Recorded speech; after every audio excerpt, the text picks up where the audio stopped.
seen a number of Muslim women influencers make apology or clarification videos recently, and while this video is not addressed to any particular person, I'd like to share some insight from an Islamic perspective. Share this with deep love. What I've noticed in every video is one that focuses on internal worship, private worship. My intentions are sincere. I'm giving charity privately, making dua, and I'm going to share with you a story of an influencer, quote unquote, from when the Crusaders entered Aqsa.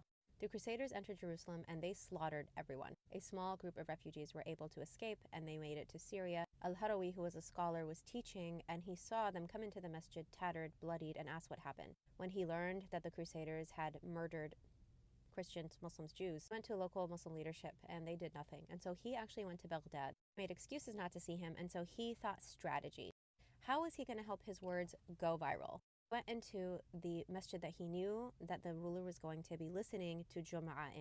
It was Ramadan. He went to the front of the masjid where the khatib was speaking, and in front of everyone he started to eat. And you can imagine the uproar, people jumping up, shouting, "It's Ramadan, what are you doing?" Fasting is a private act, which he didn't actually need to do at all because he was traveling. But he took that private action and he used it to mobilize people. And his response was, "This is your outrage to me eating in the middle of the day of Ramadan? Where is your outrage for the blood of your brothers and sisters as they're being slaughtered?" That was the first cultural shift for the Ummah when it came to looking at Palestine. It took 88 years for Salah ad-Din to enter and be able to liberate. He was one of many influencers of his time focused on cultural change for Palestine. So Ibn Asakir, a scholar, he wrote about Fada'il Aqsa, teaching people about why Aqsa is important. Nizam al-Mulk created schools where the curricula focused on why Aqsa is important. Salah ad-Din graduated from those schools. The people before Salah ad-Din, Nur ad-Din, Imad ad-Din, Esmat ad-Din, Muftiya, Fatima Samarqandiya, her husband, all of them worked to create a culture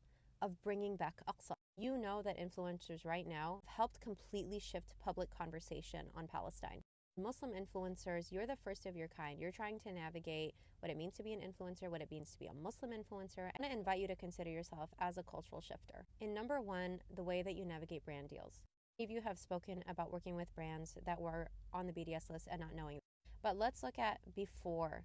2020, Starbucks had a number of national cases where they were racist towards Black employees and Black clients. They still have lawsuits against them. For this genocide, I have seen so many Muslim influencers just like, I'm going to go to Starbucks right now. Prior to the genocide, Starbucks was an upholder of systemic racism.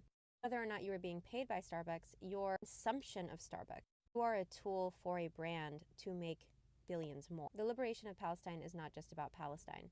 It's a liberation from systems of oppression. It's a liberation for the people of Congo and Sudan and from systems of oppression. A brand reaches out to you and they want to work with you. If all influencers signed a code of conduct, a contract that they were not going to work with brands that were not established in ethical work, those brands would lose you, and you are their access to us. You hold the power for them to have to change their policies internally. The second aspect is dystopia.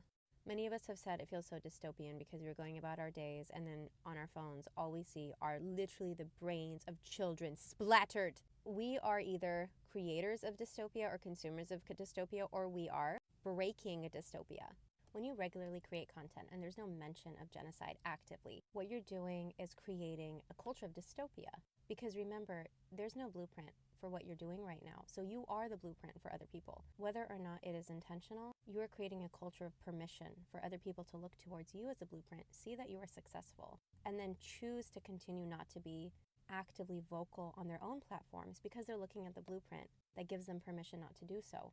Disrupting dystopia looks like continuing your niche, whatever your niche is, but ensuring engage with us, because why are you separating your fashion and travel and beauty content and ads from our advocacy? You are creating a blueprint for people now and the next generation to know how to use this tool. I think a question we should with is, why did Allah bless me with being in this moment of time? How can I use it to be a tool of liberation?